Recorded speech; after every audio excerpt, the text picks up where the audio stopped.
This scientific session is brought to you by Servier Philippines. The title of the session is, Diabetes and Ischemic Heart Disease, Strange Bedfellows. It is an honor to have as our speaker, Dr. Bian Matawaran. He is an endocrinologist and the Chief of Section of Endocrinology, Diabetes and Metabolism in UST Hospital. He is also the past president of the Philippine Society of Endocrinology, Diabetes and Metabolism. Let us welcome Dr. Bian Matawaran. Good afternoon, everyone. Thank you very much for spending your lunch symposium with us. I'm about diabetes and ischemic heart disease, strange bedfellows. So these are my disclosures. And for this afternoon, we will try to establish the relationship of diabetes mellitus and ischemic heart disease. We'll also illustrate the management of ischemic heart disease in patients with diabetes mellitus. And lastly, we'll try to discuss the value of pharmacoeconomics. We're well familiar with this association. Diabetes mellitus confers about a twofold increased risk for coronary artery disease. And this is data showing that really in patients with diabetes, there is increased risk of dying because of coronary artery disease and cardiovascular disease in general. You see that around 30% of coronary stents implanted in 2011 are for those patients with diabetes mellitus. And the heart attacks annually is about 280,000 in this particular illustration among patients with diabetes mellitus. We're well aware that the estimated numbers of life lost just because of being diagnosed to be diabetes is similar for both men and women. If we will compare data from Europe, again looking at the estimated survival and number of life years lost among patients with diabetes in red versus those who are non-diabetic in blue, you will see that among men, okay, the median difference with regards to survival is around 5 years or so. Again, 5 years of life lost among patients with diabetes compared to non-diabetics in men. And similarly, but for a larger extent among women, again comparing diabetics and non-diabetics. But what is most striking in a new analysis by Satar is that at age of diagnosis of type 2 diabetes and loss of life in years in persons without previous cardiovascular disease, just being diagnosed to be diabetic. Now, as you can see in this association, in this estimated median survival among diabetics and non-diabetics based on age group, you will see that, for example, patients 80 years old and above, there's actually no difference with regards to the number of life years lost between a diabetic versus a non-diabetic.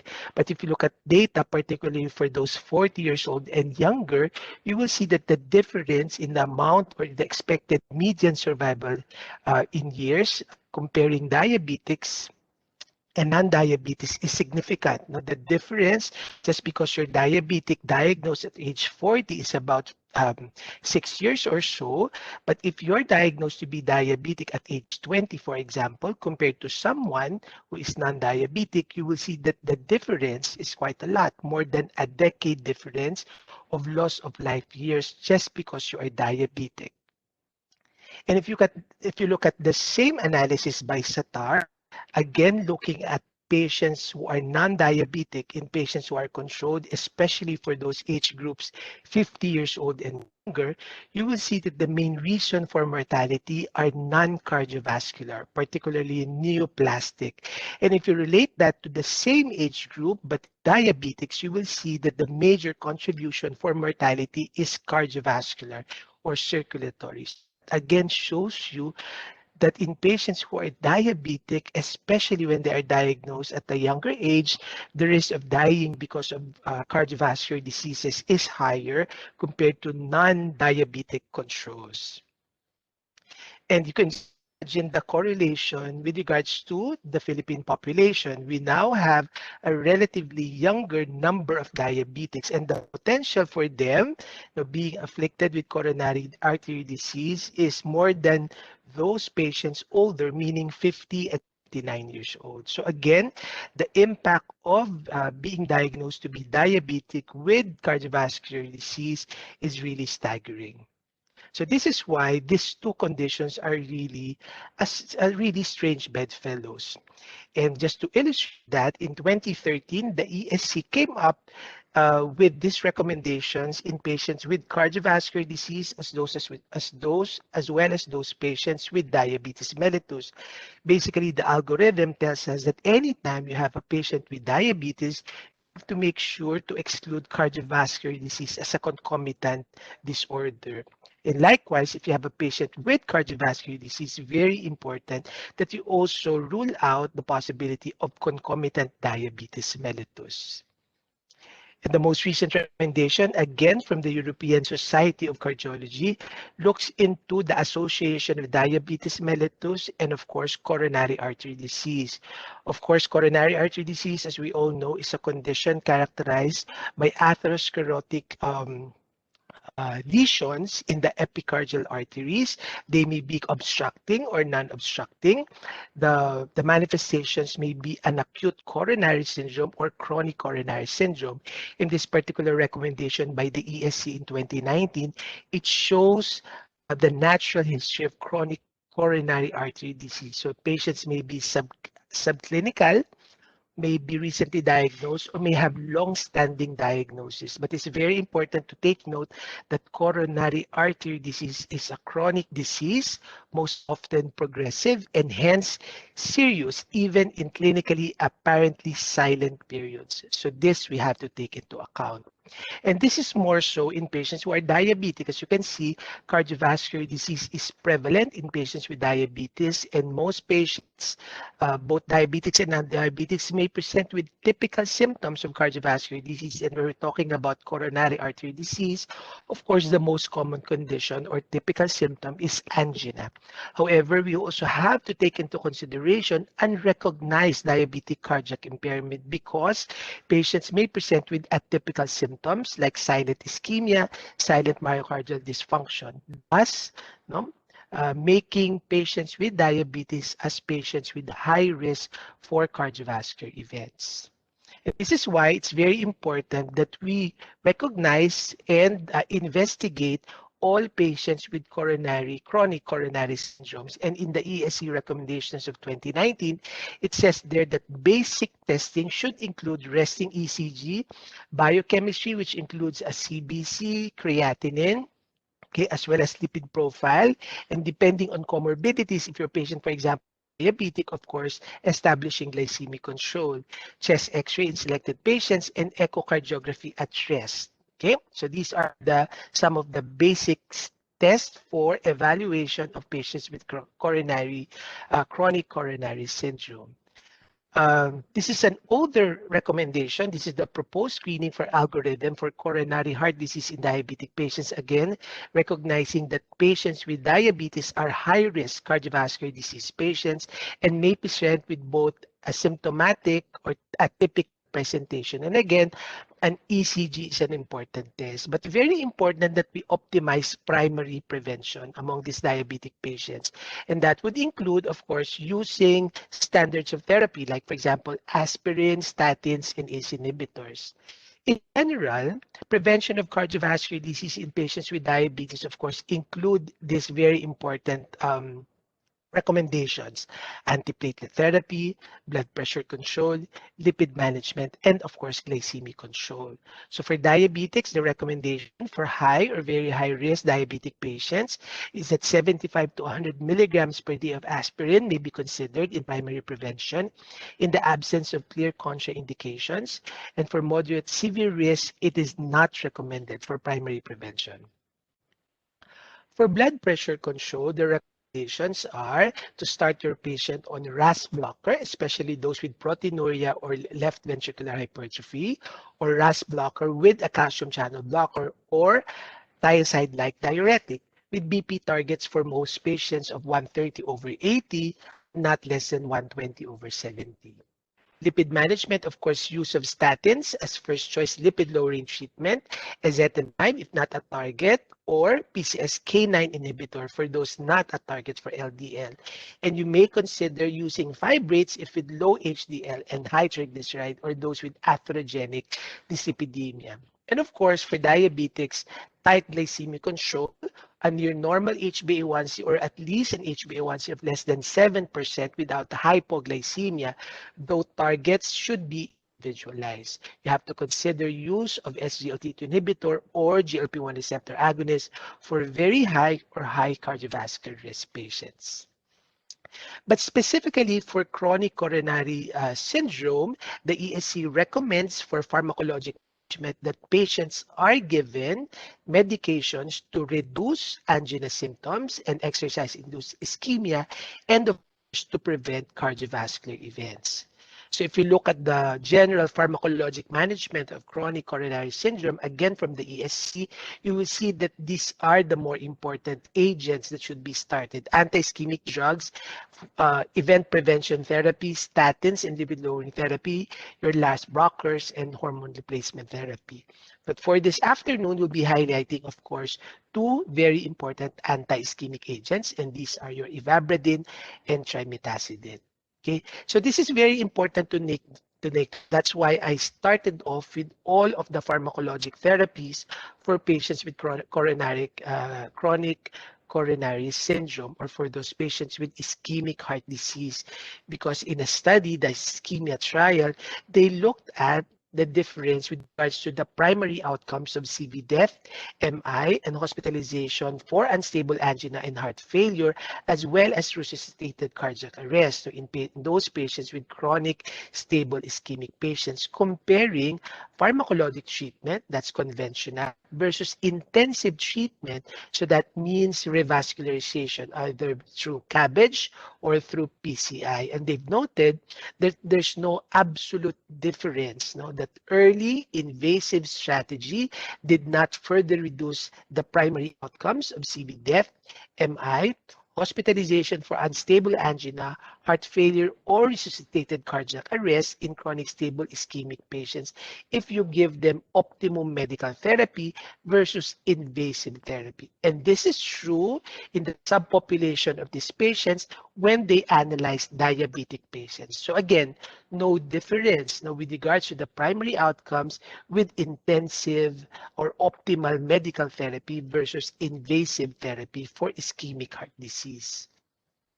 Again, the ESC defines optimal therapy as treatment that, one, satisfactorily controls symptoms, two, prevents cardiac events associated with chronic coronary syndrome with maximal patient adherence and minimal adverse events.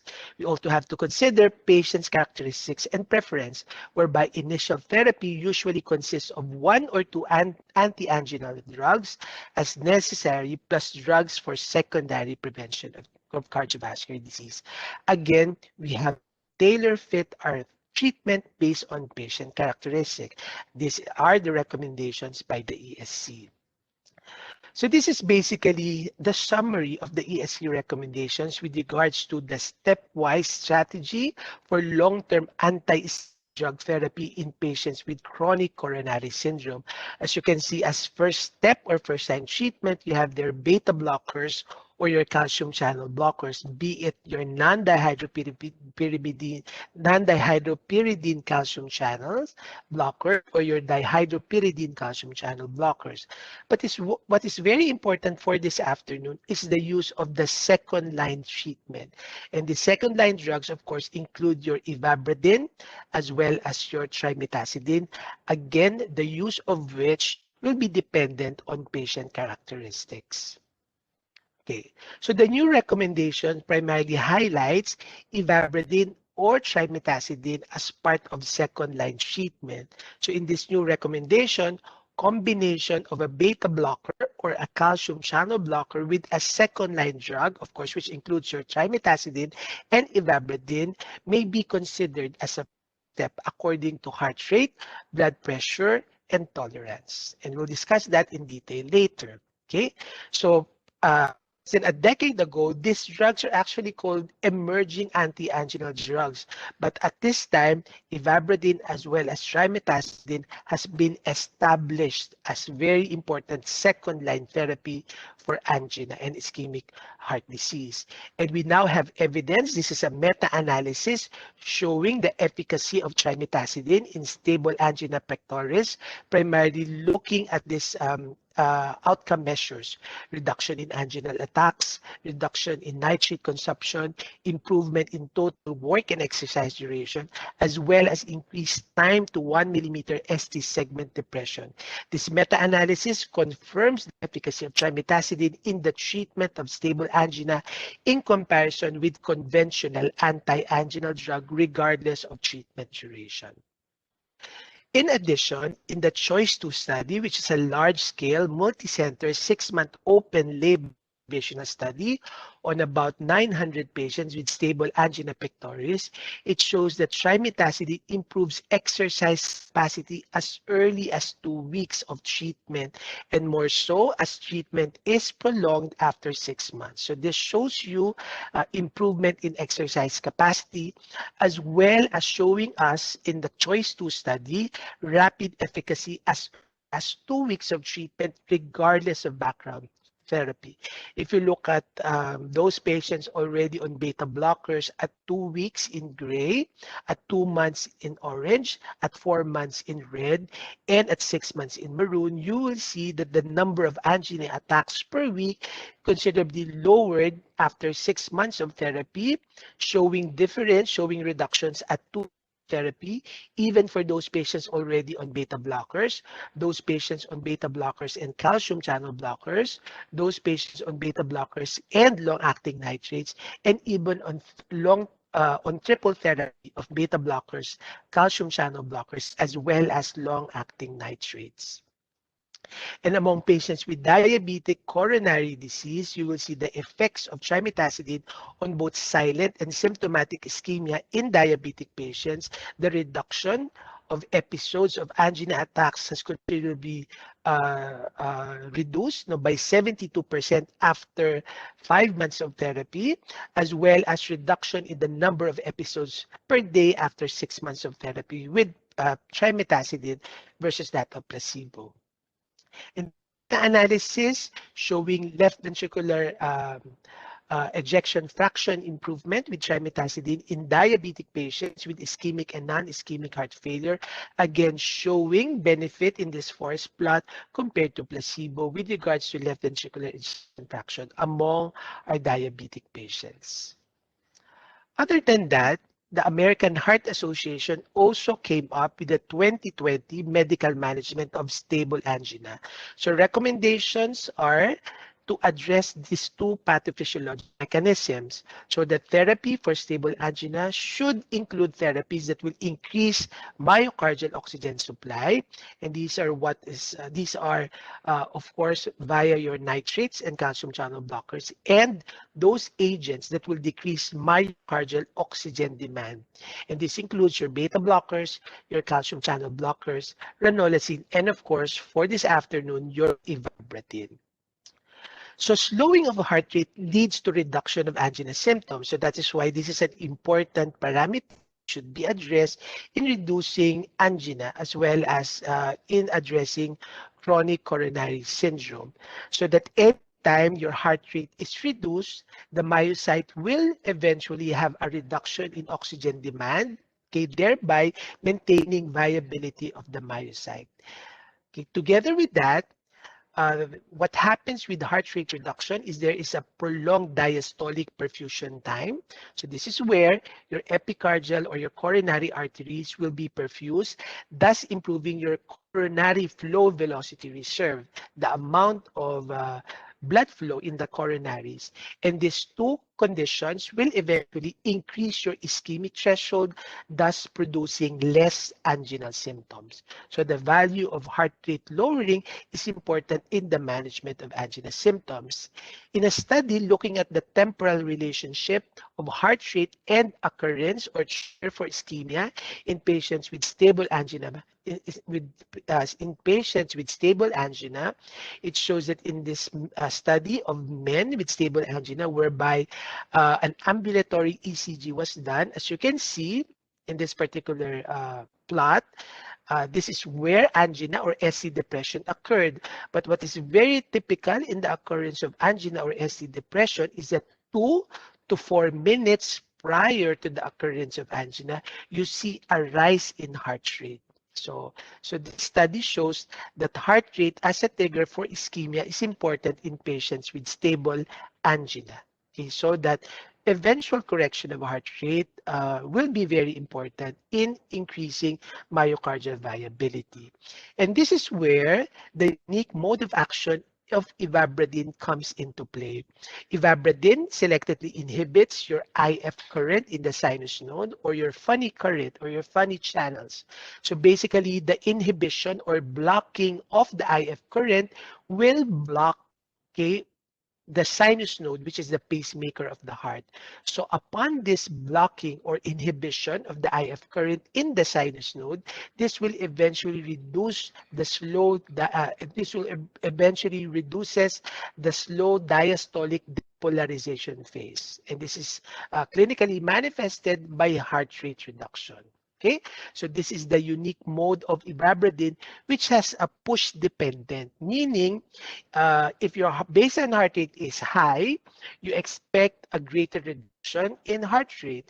If your baseline heart rate is not that high, then you don't expect that much reduction in heart rate. And this was elegantly shown in this study, whereby heart rate at rest um, um, was seen prior to starting ivabradine. So if you look at this study, whereby patients at first visit had a baseline heart rate of 70 to 80, while others had baseline heart rate of more than 80, while others had baseline heart rate of 70. You see the push dependence of ivabradine, whereby those patients with baseline heart rate of 70 to 80 on subsequent visit, it translated to a 14 beat per minute reduction in heart rate. However, the same dose of ivabradine, you will see that those patients with baseline heart rate of more than 80 had a 22.6 median reduction in heart rate, while those patients, okay, with baseline heart rate of less than 70 had a 7.5 median reduction in heart rate. Okay, so that it's an intelligent, I looked at it as an intelligent reduction, okay, because the effect will be highly dependent on the baseline heart rate. So this will eventually translate to greater or an increase in diastolic perfusion time by up to 41%. This is a schematic representation after 3 weeks of ivabradine, whereby it shows diastolic perfusion time that is elevated or that improved by as much as 41%. Okay, and this was reflected by left ventricular ejection time in those patients with stable coronary artery disease during a single heartbeat at rest. Likewise, if you look at coronary flow reserve, so coronary flow reserve at baseline and 1 week after ivabradine also showed improvement. Your coronary flow reserve also is a measure of myocardial perfusion. So you see an improvement from baseline, okay, after 1 week of treatment with ivabradine with regards to coronary flow reserve. So that ivabradine, there is better perfusion per heartbeat. So as you can see in this relationship in this particular graph, during regional ischemia, blood flow and contractile function are reduced proportionately. However, with ivabradine, regional blood flow and contractile function upon institution of ivabradine showed return to normal with regards to these two parameters.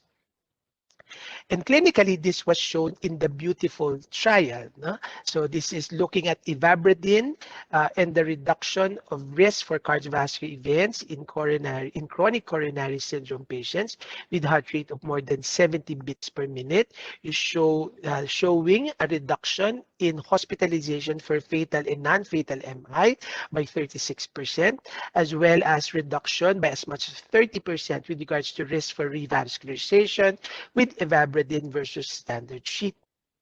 Likewise, in the Clarify study, 50% of angina patients with heart rate of more than 70 beats per minute remain symptomatic in spite of beta blocker therapy. Okay, so that's very important that we do address, okay, these patients already on beta blockers, as we saw in the Clarify study. So that early combination, okay, early combination of ivabradine and beta blocker frees more patients from angina versus beta blocker up titration. As you can see the difference at 2 months as well as 4 months, you will see the proportion of patients free of angina, no, at month 2 as well as month 4 of ivabradine treatment on top of beta blocker versus beta blocker up titration. In addition to that, aside from efficacy, there's also better safety issues. You have fewer adverse events with ivabradine compared with beta blocker up titration. So you have less hypotension, less fatigue, dyspnea, and eventual bradycardia for addition versus that of up titration. So if you look at optimal anti-angina strategy in a broad range of angina patients, so those who are elderly, those with varying classes of CCS, those previous MI, those with severe vascular disease, those with previous invasive procedure, those with asthma COPD, as well as peripheral vascular disease, and even for those with diabetes, you see optimal, okay, reduction of angina attacks in this group of patients.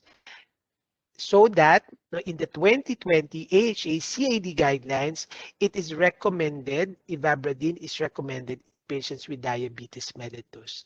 And this is very important. No, heart rate effects to the heart is very important is because of in various cardiovascular disease states, no, abnormalities in heart rate may contribute to eventual outcomes. And this holds true for those patients with insulin resistance as well as endothelial dysfunction, which characterizes your patients with diabetes mellitus.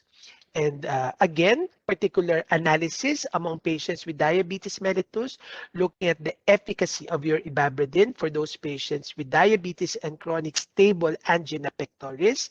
Now, looking at 8 RCTs with the use of ivabradine in patients with diabetes, it shows the efficacy of the drug with regards to heart rate reduction, comparing those patients with diabetes as well as without diabetes compared to atenolol, which is a beta blocker. So show similar efficacy with regards to heart rate reduction versus that of atenolol. Similarly, with regards to changes in the frequency of anginal attack, again comparing ivabradine versus your beta blocker atenolol and your amlodipine, it shows comparable change from baseline with regards to reduction in the number of anginal attacks in those patients with diabetes, as well as for those patients without diabetes. And when we talk about adverse events, no, meaning changes in fasting plasma glucose, you see that there's no significant rise, no, and even some level of reduction with regards to fasting plasma glucose and than HbA1c, especially compared with atenolol, which is a beta blocker, which is most of the time, of course, metabolically active. And this is probably why the new 2019 ESC updated the recommendations, okay, for these newer drugs, for the second line treatment from a 2B recommendation to a 2A recommendation with regards to use in patients with chronic coronary syndrome, of course, and that includes, of course, your ivabradine and your trimetazidine. Particularly talking about trimetazidine, as I've shown you, there are a lot of therapies for chronic coronary syndromes, but particularly for trimetazidine, we see a lot of trimetazidine. And we do say it's hard to choose. Ano bang pipiliin ko? They say that resemblances are the shadows differences. So they may appear the same, but in reality, they are different. And this is best described by the number of generic trimetazidine versus no, innovator trimetazidine. As you can see, are there any difference with regards to the clinical effect of this innovator trimetazidine versus, for example, your generic trimetazidine? This is a very nice study looking at differences no, in the number of angina attacks as well as use of short-acting nitrates when patients were initially started with um, with innovator trimetazidine versus that of generic trimetazidine. You will see that those patients were switched from generic trimetazidine to your generic from your generic to your innovator trimetazidine showed better outcomes after 3 months of therapy with your innovator trimetazidine. A 63% reduction in the average number of angina attacks per week when they were switched to the innovator trimetazidine, as well as a reduction by as much as 65% after 3 months of therapy with regards to the average number of nitroglycerin tablets consumed per week when these patients on generic trimetazidine was shifted to your innovator trimetazidine in the Etalon study. Okay, very important that when we looked at cost effectiveness no versus copies, that we have to look at the cost and the efficiency of the drug. No effectiveness of the original trimetazidine MR in patients with stable coronary heart disease and angina attacks, which are resistant to the generic trimetazidine, was shown in the Etalon study. So in this particular analysis, you will see the cost effectiveness ratio. So that if you will consider cost and efficiency, it will turn out that your innovator trimetazidine will be more cost effective or cost efficient. No, other than that, there are clinical parameters showing that it is 3 times better and 2 times faster with regards to improvement with left ventricular ejection fraction. If you look at generic trimetazidine, the change with regards to improvement from baseline, the difference is that there is 3 times better and 2 times faster improvement with the innovator trimetazidine with regards to left ventricular ejection fraction versus your generics. This is what true pharmacoeconomics means, meaning you consider both price and efficacy. So that Fenerty has mentioned, the most expensive treatment is one that doesn't work, either because of its low efficacy or because it is not given or used properly. So hopefully, in this 40 minutes or so, I was able to show you and answer the objectives for this afternoon, establishing the relationship of diabetes mellitus and ischemic heart disease, illustrating how to manage ischemic heart disease in patients with diabetes mellitus, and the value of pharmacoeconomics. So for us endocrinologists, be familiar, okay, with first-line treatment, no, for angina, okay, beta blockers, calcium channel blockers, and of course, be also familiar with the second-line treatment like your ivabradine and trimetazidine. And for simplicity's sake, okay, it's quite simple that for your patients, for example, with the healthy baseline physiology, you optimize standard therapy and think of drugs, no, for those patients, for example, with elevated heart rate of more than 70 or more than 60. So you may start physiologic anti-angina therapy, while for those with low heart rate, you may consider your metabolic anti-angina therapy. So that, of course, includes your ivabradine and your trimetazidine MR respectively. So to that, thank you very much to everyone and be safe. Thank you very much, Dr. Bian Matawaran, for the informative scientific lecture. Now, it is a privilege to introduce our moderator, Dr. Maria Cecil Cruz. She is the Clinical Associate Professor at University of the Philippines College of Medicine, an active consultant of St. Francis Cabrini Medical Center and Cancer Institute at Santo Tomas, Batangas. Let us welcome our moderator, Dr. Maria Cecil Cruz. Good afternoon once again, and thank you very much, Dr. Matawaran, for a beautifully given lecture on ischemic heart disease and diabetes. And I think you were able to remind all of us how, as endocrinologists and as internists, we really have to be able to look at our patients by the way they present, not only because they have diabetes and just to look at the numbers, but also to be able to look at their comorbidities as well. And I especially appreciate that you were able to present the 2019 ESC guidelines on CCS, especially in the last part of your presentation.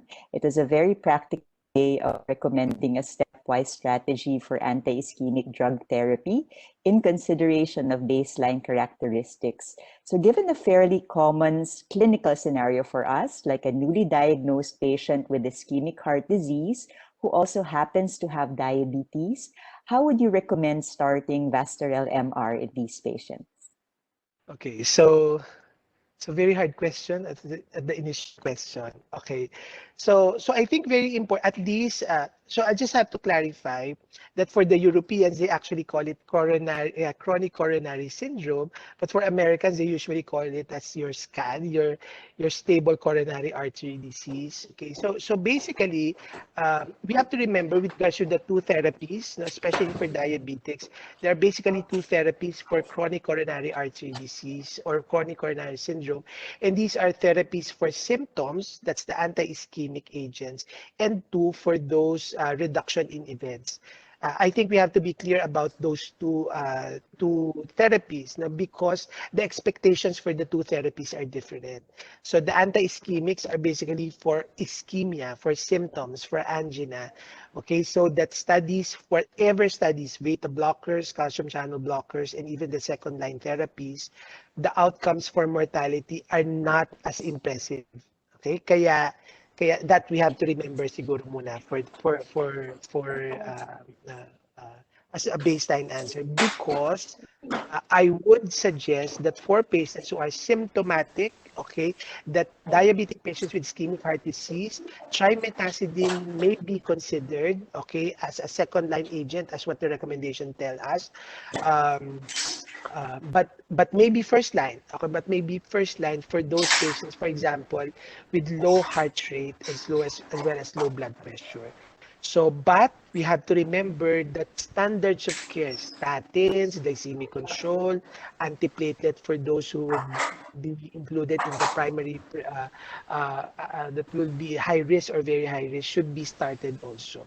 Kaya ako, for those symptomatic patients, I do consider trimetazidine for my diabetic patients. I think I appreciate that being able to delineate the objectives of therapy, because we don't want to really send the message that just because it would be able to alleviate symptoms, that we already have sufficient data to support the notion that there really is an effect on harder clinical endpoints. But we treat them for as such because it also affects their quality of life. Of life, And I think a true. common Yes. And I think a common question also from patients is the duration of treatment with any medication. So having seen the results that you were able to present from Choice 2 and also the study by Marazzi on patients who would have silent and also symptomatic ischemia if they had diabetes, where they improved as early as 2 weeks and even up to 6 months, would you recommend still the long-term use of Vastarel MR even if the patient is already asymptomatic? Okay, so that's a very good question and another hard question to answer, because if we just depend on clinical trials as was shown was shorter, 6 months duration, for example, of trimetazidine use. But remember, the parameters for benefit for this treatment, as I've said earlier, is based on several parameters lang. One, use of nitrates, number of angina attacks per week, exercise tolerance, okay, and yung delay in the 1 millimeter ST segment depression, okay. So that for me, if your patient has improvement on those, okay, then it would be aside from the usual standard of care treatment for coronary artery disease, there's a possibility that you can stop it. No, however, that's why I've shown in my first slide that coronary artery disease is a chronic, okay, progressive disorder, because there's always that possibility that a patient with stable coronary artery disease or chronic coronary syndrome may progress to an acute coronary syndrome. So, importante lang siguro that when you start treatment, you observe treatment, because again, these are anti-ischemic medications. But the problem with these medications, Chi, is that among diabetics, hindi magandang parameter ang symptom. Eh. As you all know, we have patients with silent ischemia, meaning they may have improvements with regards to their symptoms, but when you check, for example, their ECGs, they are still tachycardic or may have some SC depression. Then, no, even though they are asymptomatic, I would continue them. So I think this will be, I will be basing my decision to stop or continue treatment not just on symptoms, but aside from that, the imaging parameters or even the ECG. Hard, but again, most of the studies kasi short, short.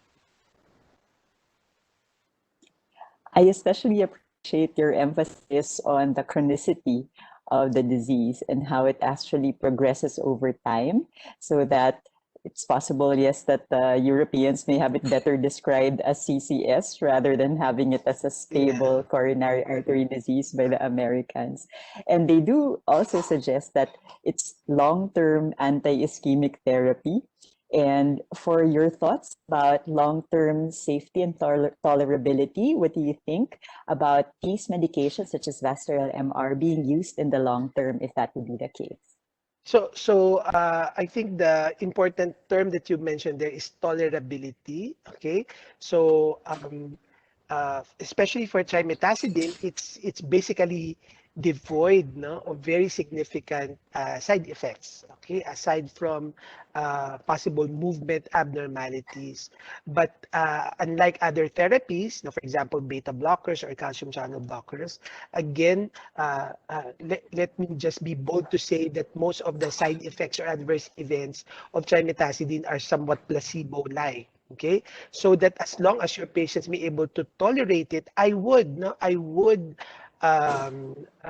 continue therapy. Okay, what is also very nice with trimetazidine is that its unique mechanism of action with regards to um, the cardiac bioenergetics, so that the benefit may not just be with ischemic heart disease, because although the topic now is about ischemic heart disease, there could be some benefit with regards to heart failure as well. Kaya I would, and we all know the association of not just ischemic heart disease, but also heart failure in patients with diabetes. So if my patient can tolerate it, no, I would continue trimetazidine for a long time, because diabetics are the patients which are high risk or very high risk because of the endothelial dysfunction and the progressive nature of atherosclerosis. I think we really appreciate how we have a challenge in terms of managing our patients with diabetes as regards ischemic heart disease. And now, as we shift gears, whenever we treat our patients, for example, with Coralan, what would then be the target heart rate when you use this on our patients with diabetes, especially those with chronic coronary syndrome and elevated heart rate? How low could we actually go in terms of their heart rate? Okay, so just a disclosure, nakalimutan ko pa na sabihin. So that's why I actually showed one of the earlier slides by the ESC. No, I do not want to send the message that I manage all of my diabetics and ischemic heart disease alone, because as I showed you in the algorithm, we need, no, our friends in cardiology to manage especially the more difficult patients. But I think the main message is that as endocrinologists and internists, we should at least know the basics of management of ischemic heart disease. So I think in the ESC, it is safe to lower, especially for ischemic heart disease, to as low as 60 beats per minute. Okay, so and the recommendations at least to back off if your heart rate goes below 55. So less than 70 and 60 will be good targets now for patients. You'll be starting, for example, on ivabradine or even your non-dihydropyridine calcium channel blockers.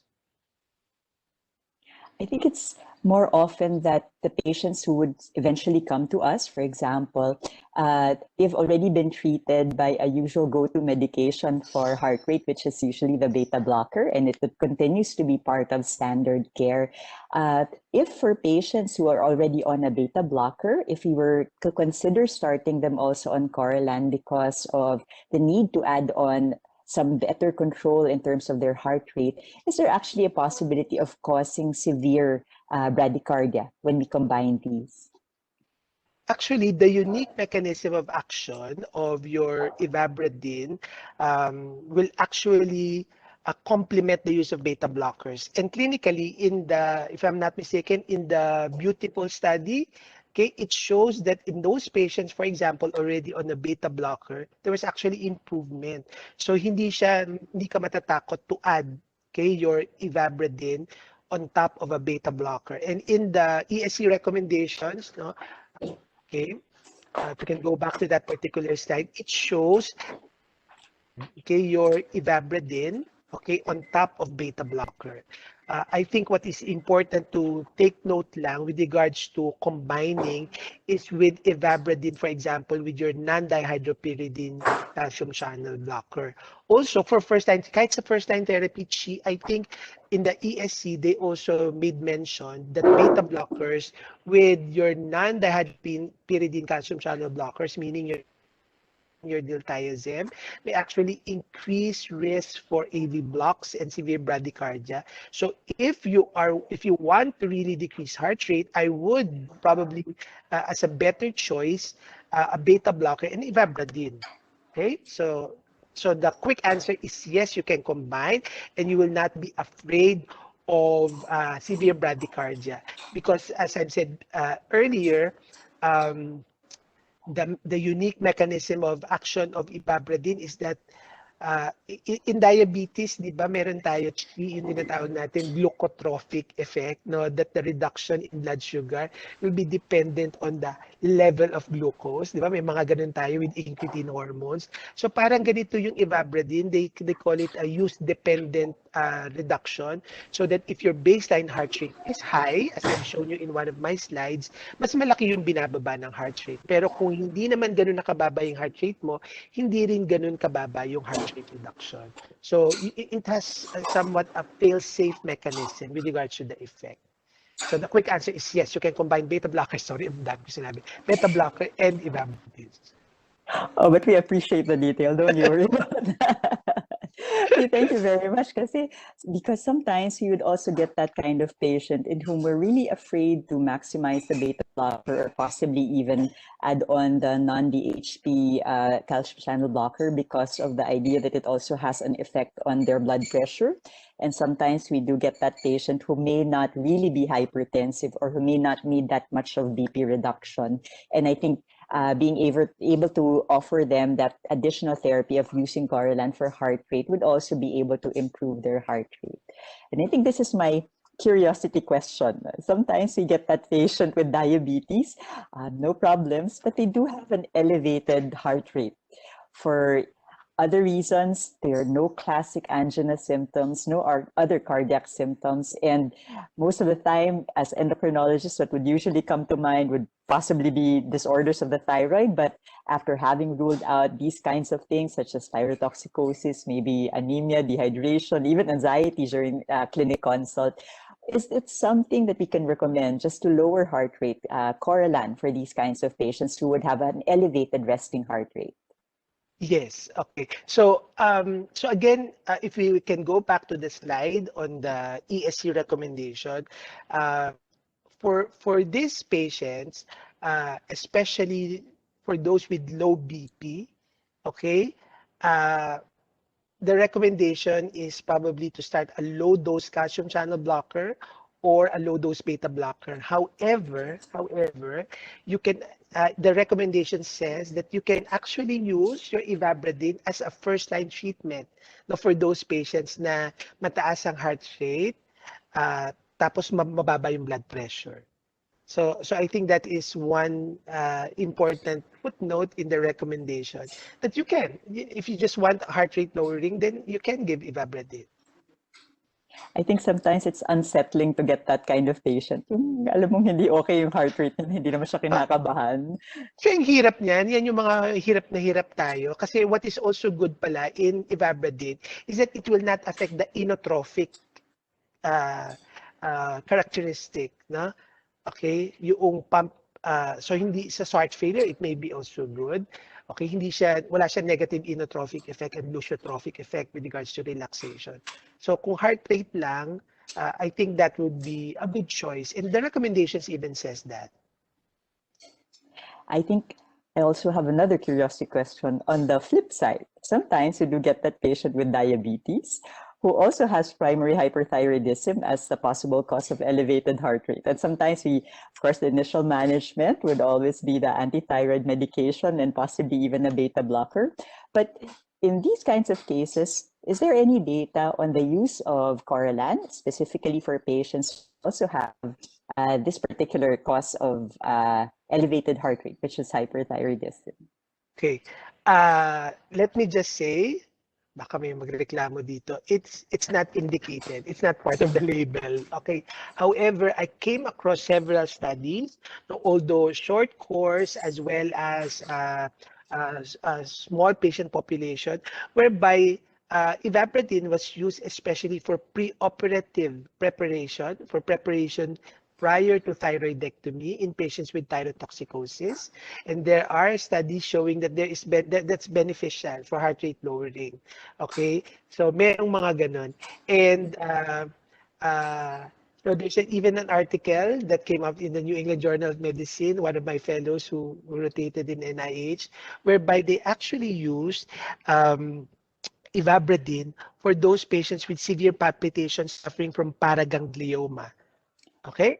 So talagang for heart rate, it may be given, and there are studies, although low, very small number of patients. At saka I think Servier will correct me if I'm wrong. It is not part of their label, but we can use it. There's no harm in using it. Thank you very much, Dr. Matawaran. I think it was a very elegant discussion on how these strange bedfellows, diabetes and ischemic heart disease, truly make sometimes a conundrum for among all of us whenever we encounter them together in our patients in the clinics. And we especially appreciate as well how you were able to illustrate the changes in mean survival and on the other side of the coin, the loss of meaningful years of life, especially in patients who have had an earlier diagnosis of diabetes. And after seeing the FNRI data from 2018, I think it also is not unusual to expect that in the next 5 or 10 years, we would probably be seeing more of these patients coming into our clinic who present with early onset cardiovascular disease. And we also appreciate how you were able to illustrate the use of our second-line therapies selected based on baseline characteristics, really tailored to the kind of patient that is facing us in the clinic. Before we lose ourselves in numbers, you were also able to bring home the point that apart from being able to control sugar, lipids, and cholesterol, and even heart rate targets, we have to see to it that our patients are truly controlled in terms of their as well, and especially with the use of trimetazidine and also ivabradine, be able to help these patients have better qualities of life. Because at the end of the day, cost will always be an issue for our patients with chronic disease, including patients with diabetes and heart disease. And we were able to appreciate as well the value of how you were able to demonstrate pharmacoeconomics, value for money in the most practical sense. And we thank you, Dr. Matawaran, once again for this learning experience. And we also would like to thank Servier for making this symposium possible. Thank you, and may you continue to all be safe and well.